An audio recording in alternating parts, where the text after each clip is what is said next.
All right, good morning, everyone. I'm Jeff Hollway from Transition Sarasota, and I'll moderate this morning's panel, which focuses on waste recovery and recycling.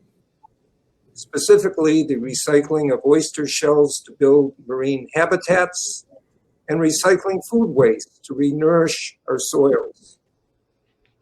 Before we begin, let me point out a feature on this platform. To the right of the screen is the sessions chat area, and you can type a question you might have as you listen to the presentations.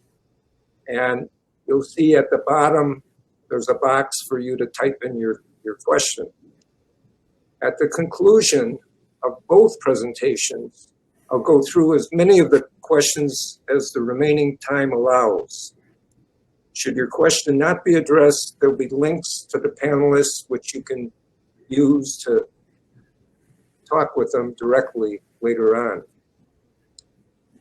And I also ask the panelists to please be mindful of their time so that we'll have sufficient time for Q&A.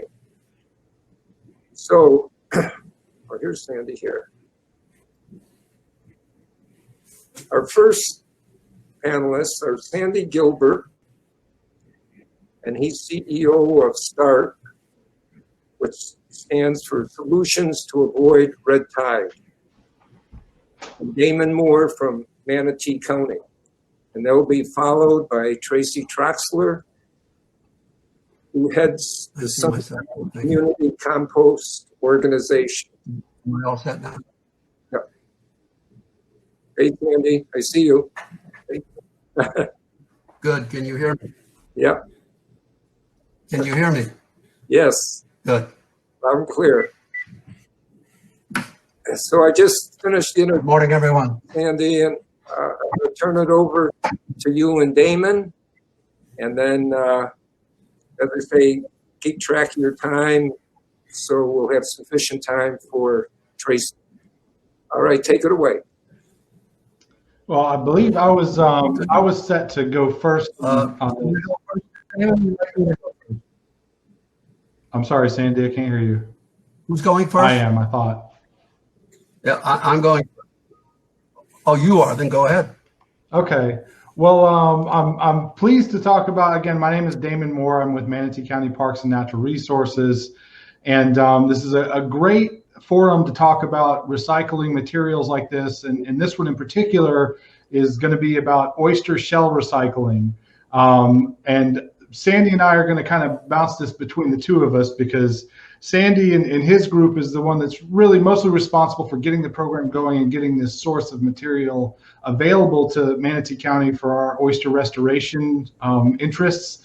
And it's been a wonderful thing there. So basically what I'm going to do is I'll run through basically a slideshow of photos and really illustrate once we get the shell, and Sandy will tell you how that's done, what really awesome things we do with the material there. So I'm going to switch mine over to I'm trying to switch it to where I can go to my share my screen, but now it's showing me that I can't do that. But down at the bottom, you should see a little. Yeah, it's X'd out now. It worked 10 minutes ago when I just tried it. So, well, I can run my mouth, and this might be where finally the interpretive dance that I've always promised people would come into play. So. So basically, once this material it comes onto different sites within the county, we chose Robinson Preserve as kind of our central location, because when the shell material comes from different restaurants, it has to cure in the sun for at least 6 months. There's some great guidance from some federal agencies that have done these kind of recycling programs that show how long you want to basically leave them out there in the sunshine so that you don't spread pathogens from shell that were harvested in other areas and bring those into local waterways. And it also takes the little bits of live oyster that somebody at the table didn't quite get out and gives that time to basically to rot away there. So we set these out in basically the kind of maintenance back areas at the preserves, and then we set them out in piles by month so that we can tell, like, once we have a delivery, how long it's been set out there to cure, so that we know we can plan on, basically when to have those things go back out into the water.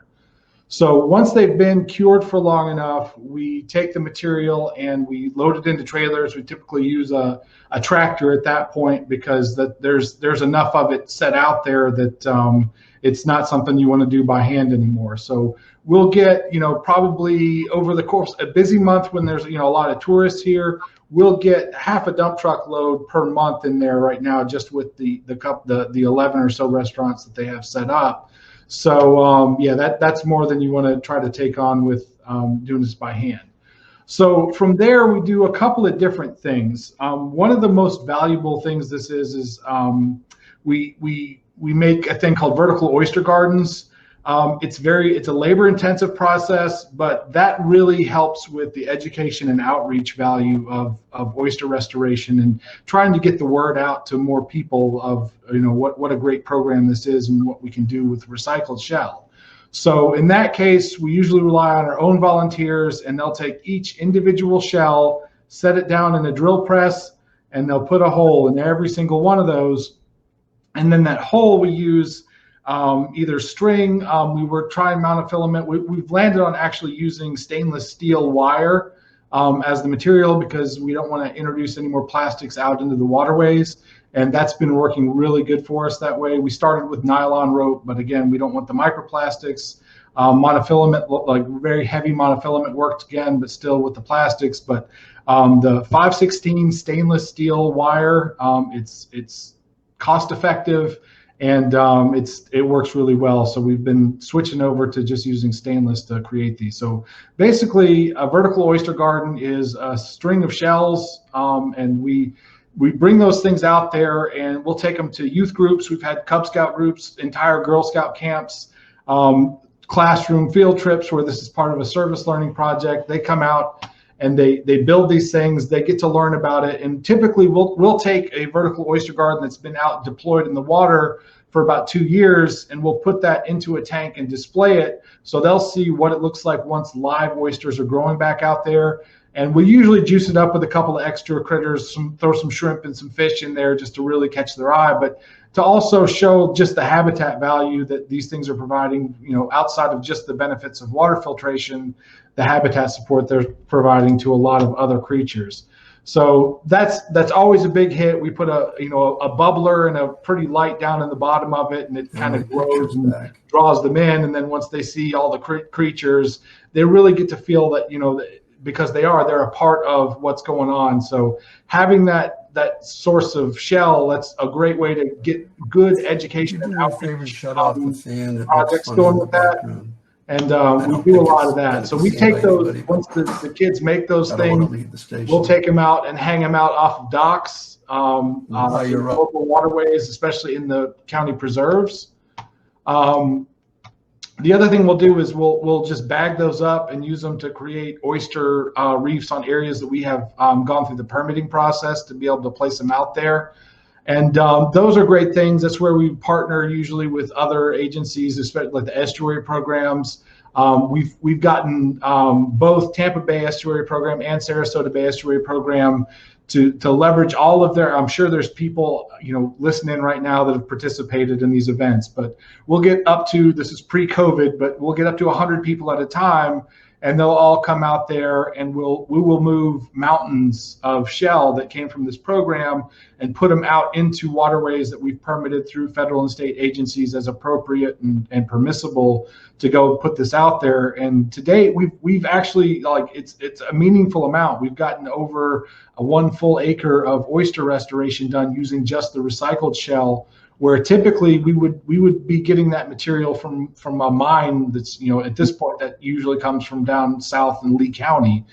So instead of having, this stuff have to come out of a mine, brought to dump trucks and put in, we have this awesome local source, and it really brings this thing full circle so people can really see the benefit. This is, not farm to table, but, from table back to water to grow more oysters again for restoration purposes.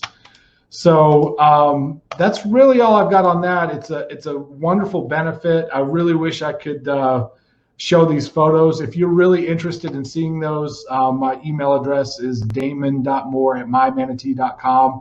I'm happy to share these things with you or talk more about the on the ground process. But Damon, try yeah. your. They said they fixed it. Try the screen share one more time. At the bottom, looks like a TV. No, I see it. I had it working before. It's still X'd out. Is it? Yeah. Well, click on it when it's. Oh, I'm clicking out. It gives me a double X out when I hover over it and doesn't do anything when I click on it. So yeah, they've been working on it, but I guess. All right. That's okay. If you're just chomping at the bit to see these really, really awesome set of photos, just get a hold of me. I'm happy to share it. I'll probably end up talking your ear off specifically about how awesome oysters are and how much oyster restoration we should all be doing. So. Great. From here, I'd turn it over to Sandy to talk a little bit more of the process on how they got the recycling to show up, but it looks like his screen has disappeared again.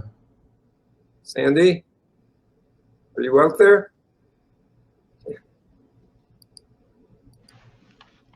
They've been having some difficulties out back there. It says, panelists, can you refresh your screens? Can we refresh our screen? How do we do that?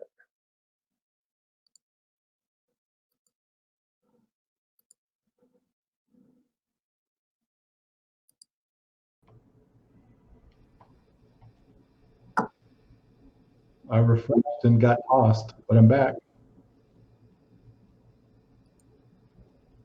Does that make a difference? Not as far as, I can.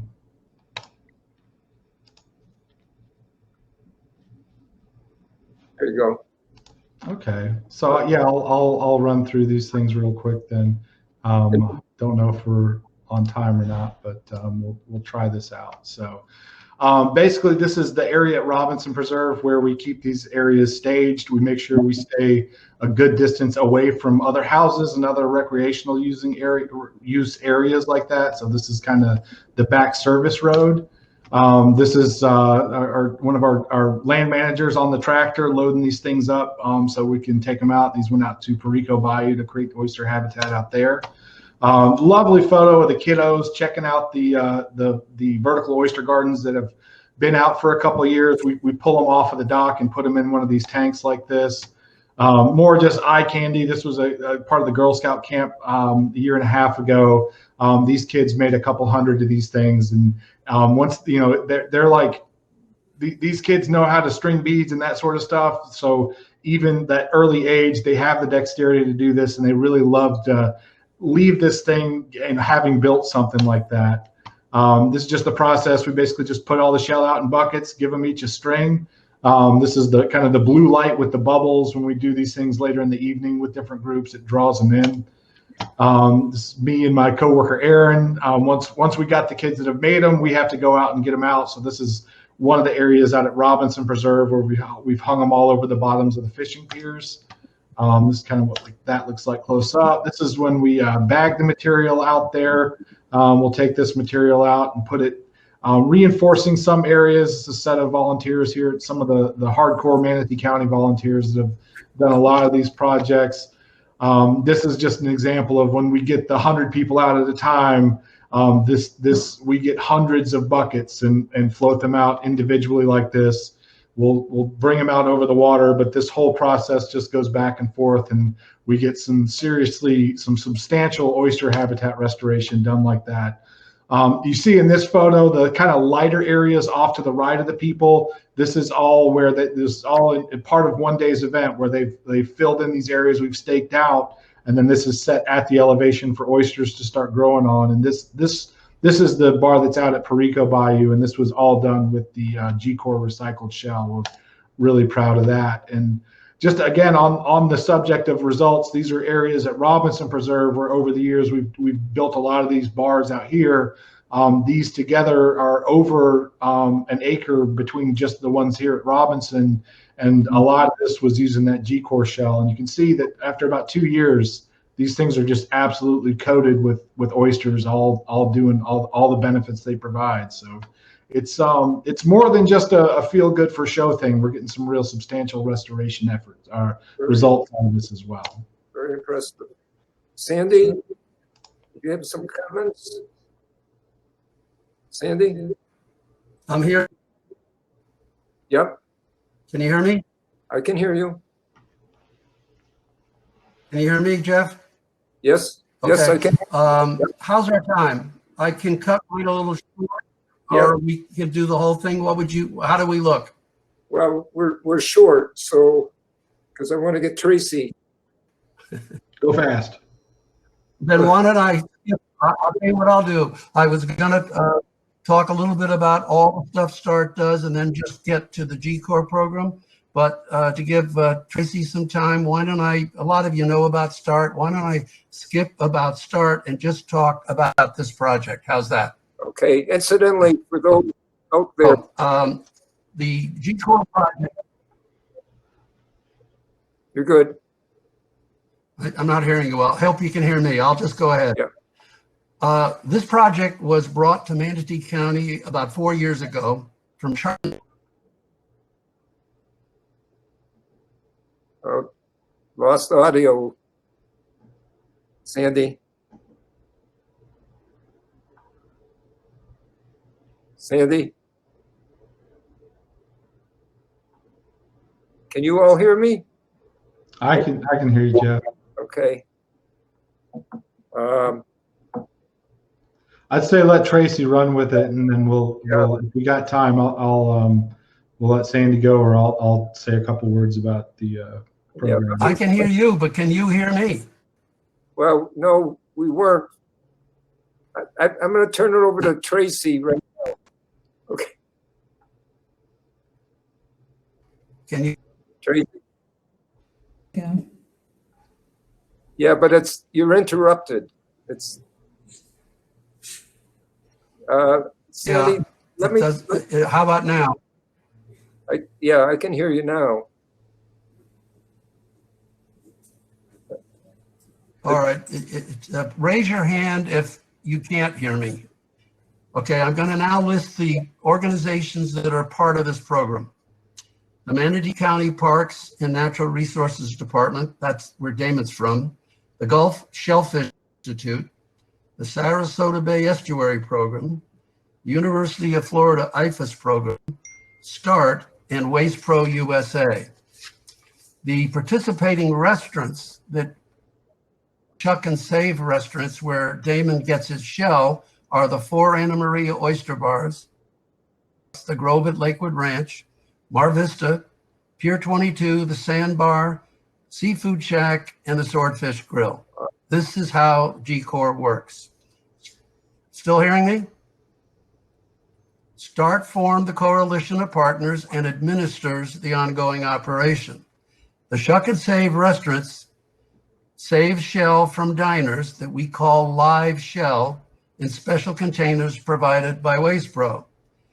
Waste Pro picks up the shell from restaurants twice a week in the busy season and once a week in the slower season. It's a unique program. It's the only one in the country, along with the city of New Orleans, that's self-sustained financially. This means no government subsidy. The restaurants pay their own carting fee, which is a big deal. They pay $2,300 a year over and above their regular garbage fees to do this. Then they take the shell to Damon's place at Robinson's Preserve, where it's stored for curing for 3 to 6 months. After it's cured, the county works with the Sarasota Bay Estuary and others to get volunteers to bag the shell and bring it to selected new reef sites for installation. And the Gulf Shellfish Institute advises on the best locations to locate new reefs. The results are really exciting. First of all, we've recycled what used to be restaurant garbage. We've kept over 60 tons a year of heavy, smelly garbage out of our landfills. We've also eliminated the need to dig up extra fossil shell out east that's typically used for oyster reefs. We've created important new oyster fields that Damon showed you with the fresh shell, and the fresh shell accounts for 23% more new oysters than the fossil shell that's usually used. In short, G-Core has resulted in tons of waste out of our landfills, and we've grown thousands of new oysters. The program is suspended now because of the COVID-19 virus. Not enough people in the restaurants, but the restaurants will bring it back when the season starts. And that concludes my little talk. Very impressive. Thank you, Sandy, very much. Let me turn it over to Tracie. Okay. And she'll share with us the Sunshine Community Compost Project. Tracie? Hi there. I'm going to just see really quick if I can get the screen share up.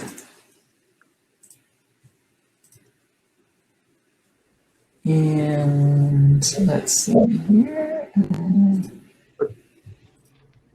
It was showing.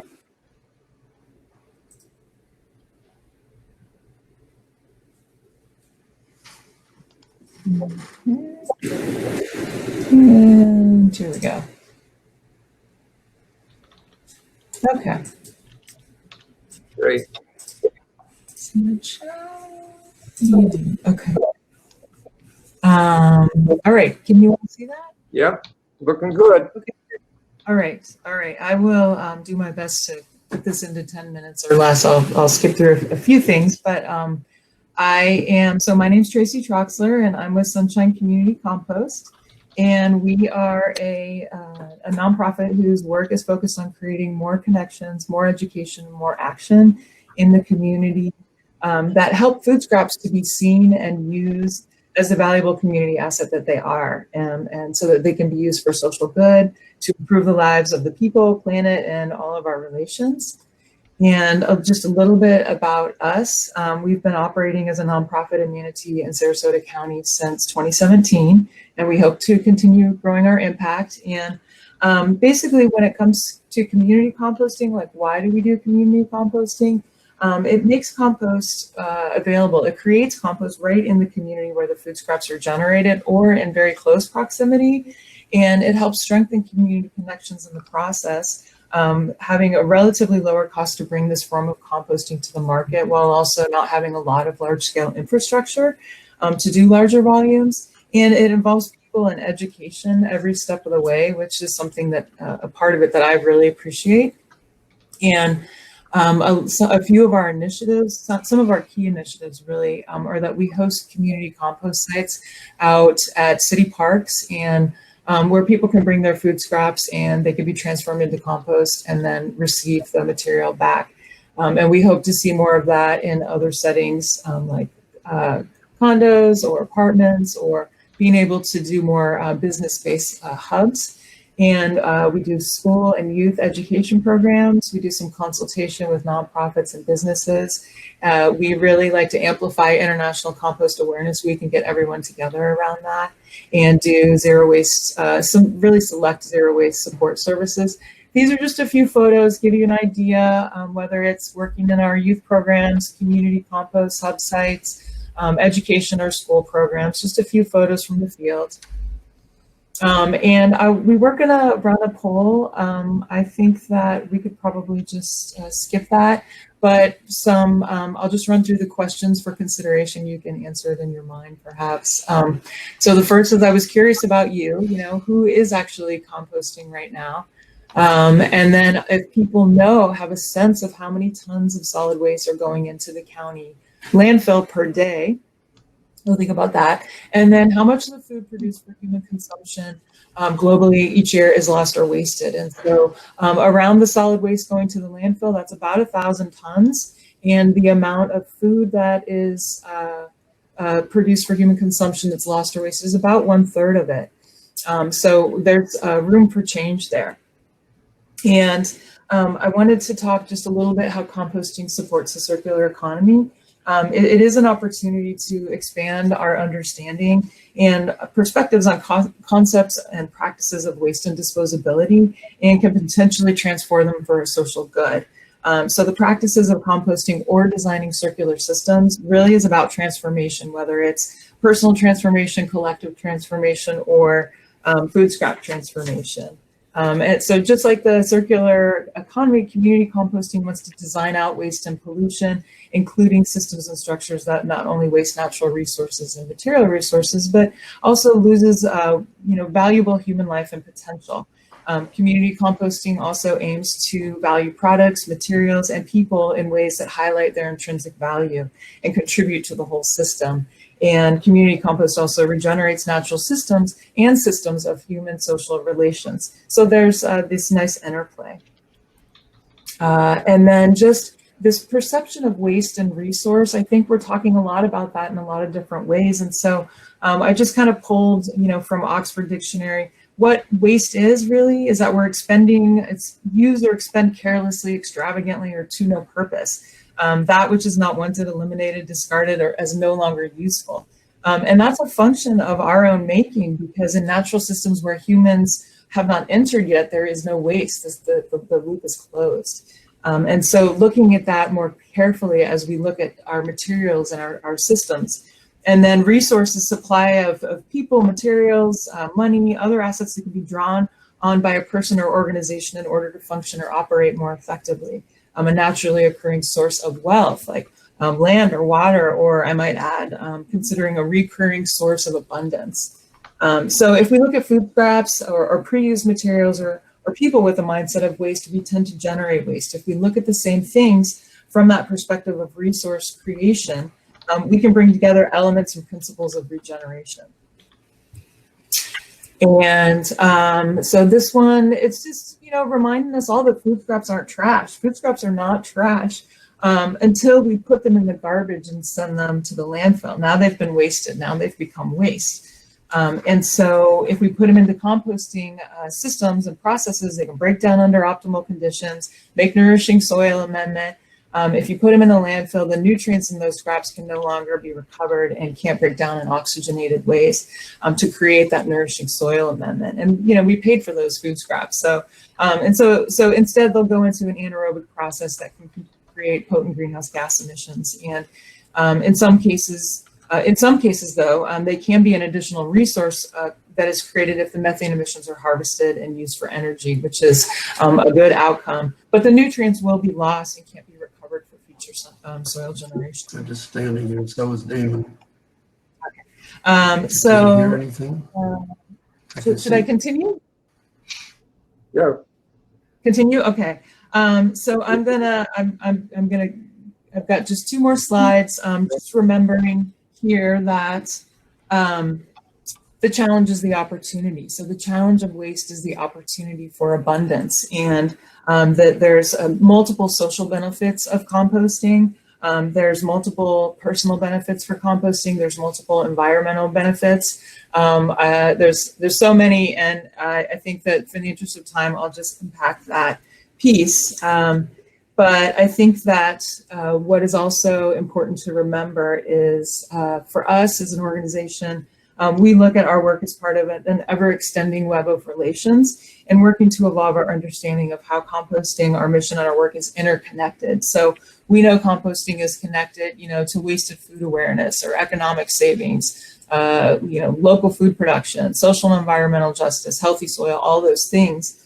And operating from a vision of interconnection just continues to remind us that we're all in this together. And so we'd really like to see more people composting, more people talking about composting, and just creating that abundance. And that's it. I condensed a bit, but basically around what I wanted to share about transforming waste into resources. Oh, thank you, Tracie. A question popped up here. How do you foresee this program operating within apartment and condo communities? Are we doing questions and answers now? Yeah, we got 5 minutes. Yeah. Okay. Okay, sure. Yeah, that would be, we would have centralized collection points within a condo community where people could bring their food scraps. And then those food scraps could be transformed into compost by partnering with another processor. That's one way. Damon, this question here for you, and that is, are you taking into consideration historical presence of oysters when choosing the oyster restoration sites? That's from Armando. He's baiting me up. He knows I can talk about that for 2 hours straight. So on a regional sense, absolutely. Anywhere that, anywhere in this area, there was a lot more oysters than there are now, and we owe it to ourselves and that habitat to generate more of it. Site specifically, not necessarily, because any place that oysters will grow, they're either already there, or there's some other bizarre reason that they're not. So we look real closely, to be able to permit the sites. We don't want to, permit these things on top of where there's seagrass is growing or other, other submerged resources. So there are opportunities sometimes where the oyster projects can supplement existing bars that are damaged by wakes or something like that. But typically, I'm more interested in solving the issue of the wakes or whatever extra protection it needs, other than just like throwing more shell out there. So there's a whole lot that goes into it. There's a whole an hour-long presentation I do about the history of oysters in the Manatee River, which I love talking about because it is so cool. But it's a complicated answer. But yes and no, I guess, is ultimately what it is there. Okay. Tracie, I have a question for you, and that is, in a compost bin, I've added twice packets of worms, and within a week they're gone. What makes the worms go away? Oh, can't hear.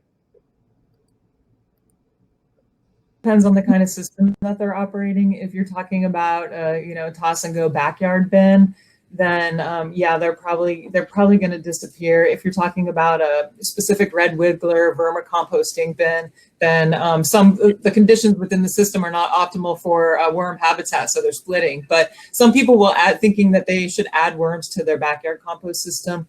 If the temperature gets too high, they will also depart. So, and it could, typically we find the worms in the backyard bins at the bottom of the bin, and they're deeply buried and they're doing all their good work. So depending on how the system is operating, or if it's too dry, or what kind of food is going in there, those worms might be, disappearing. So it's not required to add worms to your compost bin. If it's your backyard throw and go kind of bin, you create the right meal for the ecology and they will show up and dine. So that's the goal. Let's make a good meal and they will show up. You don't have to add them. It's not required. Mm-hmm. Also, Damon, Barbara Lockhart mentions that the IFAS, they have a great special topic class on coastal restoration, to include all things oyster, shell recycling, restoration, etc. And she recently took it online out of Leon County, and she's recommending this class to anyone interested in this topic. Are you aware of it? I am aware of it, and I know that our local extension office, they run that program here. And I always love it. They'll often invite me to kind of be out and talk about applied restoration on coastal sites, not just about oysters, but marsh and mangrove and coastal upland systems. And I love running my mouth about it. And I always love it when those people come out, because they're eager to learn about this sort of stuff. And there's so much awesome, amazing stuff to share about what's going on, what the different, all the different agencies that are involved in this. So I would definitely second that, definitely do that. They do it in such a good way, because it really empowers people to be able to start involving themselves in these kinds of projects and go out and do good and be more supportive of other agencies that are doing it.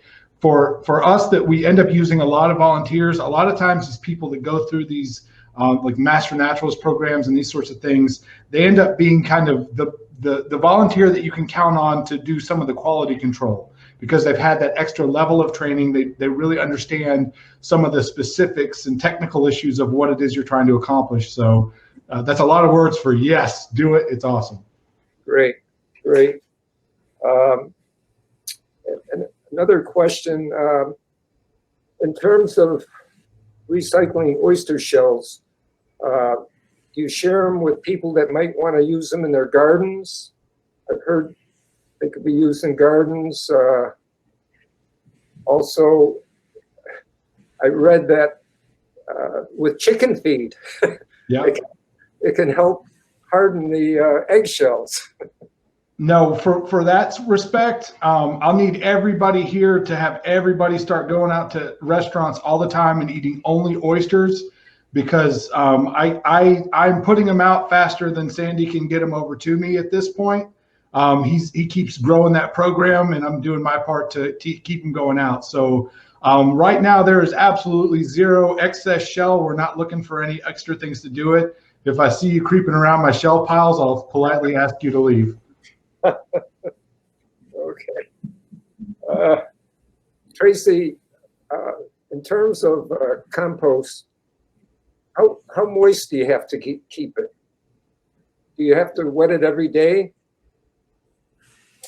There's a lot of moisture in the food scraps that go in, so if you just keep it consistently moist as a wrung out sponge, that's just enough moisture for the microbes to move around and decompose the material. If it gets bone dry, the decomposition slows down. If it gets too wet, the oxygen goes out the window. So moist as a wrung out sponge evenly throughout your system is going to be optimal. Great. And Sandy, in the introduction, I mentioned you're the CEO of START, which stands for, I had it here, on red tide, right? Whoop, Sandy, your mic. It's solutions to avoid red tide. Right, solutions to avoid red tide. He can't, he's got his mic shut down. But that, I don't see any new questions here.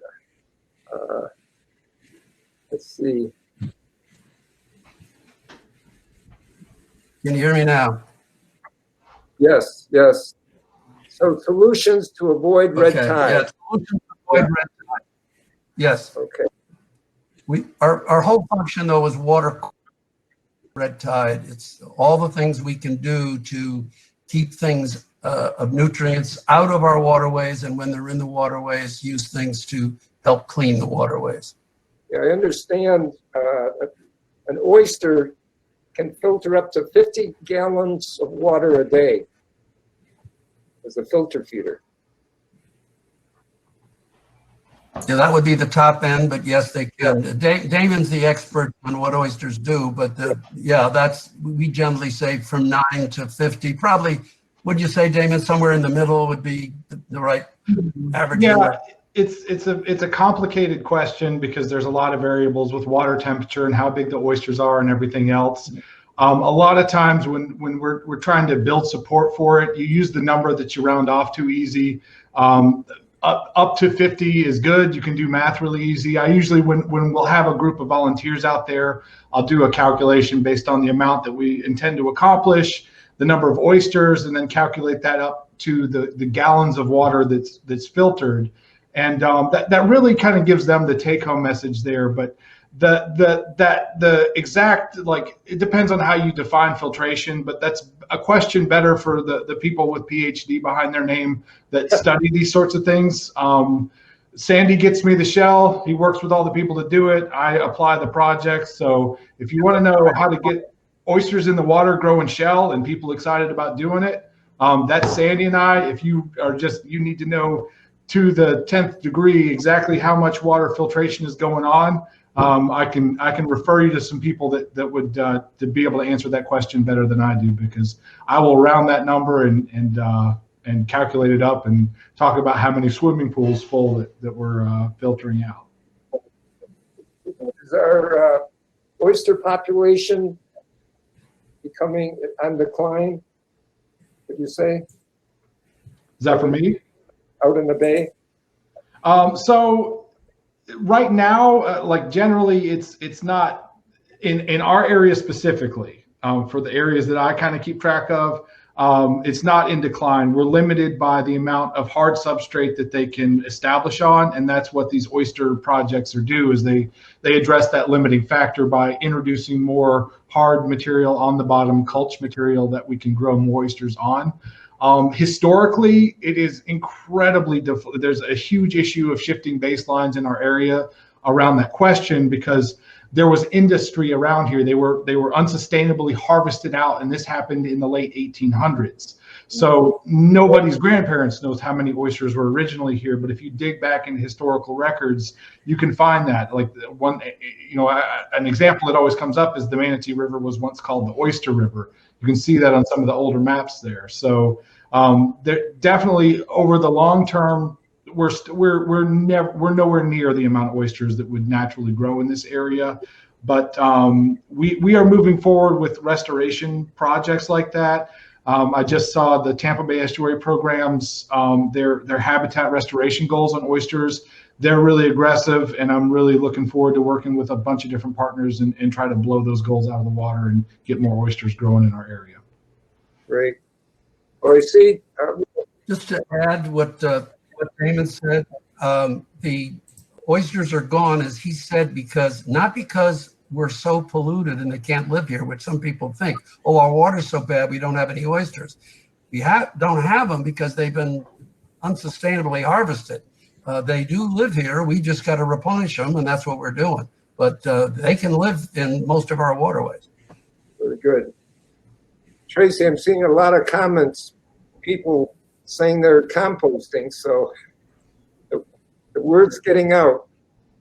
And they're going to shut us off in 1 minute. So I want to thank the three of you for very informative presentations, particularly showing on how you're using waste to improve our environment. So thank you again.